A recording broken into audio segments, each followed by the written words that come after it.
So now we had a look at how Next.js works and how we work with components in Next.js, how we can build a React application with Next.js in its core basics.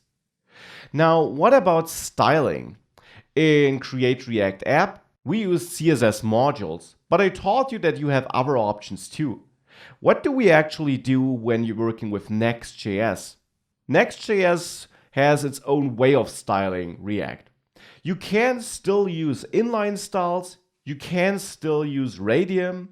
CSS modules, you can't use that here because you can't access the Webpack configuration Next.js uses.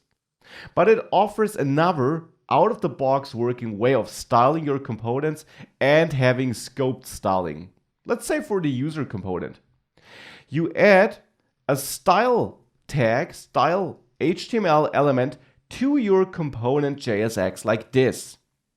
And then on that style, you set JSX as a prop. A JSX is a prop understood by style here because Next uses a special package which is called styled JSX. You can learn more about this on the GitHub page of Next.js, of course. And styled JSX is a package which just allows you to write your CSS styles here in your JSX code, and then it will pull them out, apply them to your component here, and scope it to that component. Again, you can see how that works on the official GitHub page of Next.js. So here you can also use media queries and so on, and therefore I could also write a div here and style that. Important, you need to wrap all of that in curly braces and then two backticks.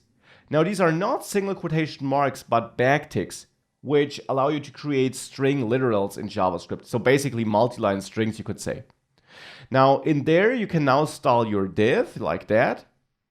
And for example, give it a border of 1 pixel solid EEE, box shadow of 0, 2 pixels, 3 pixels CCC, and a padding of 20 pixels, and maybe also text align center.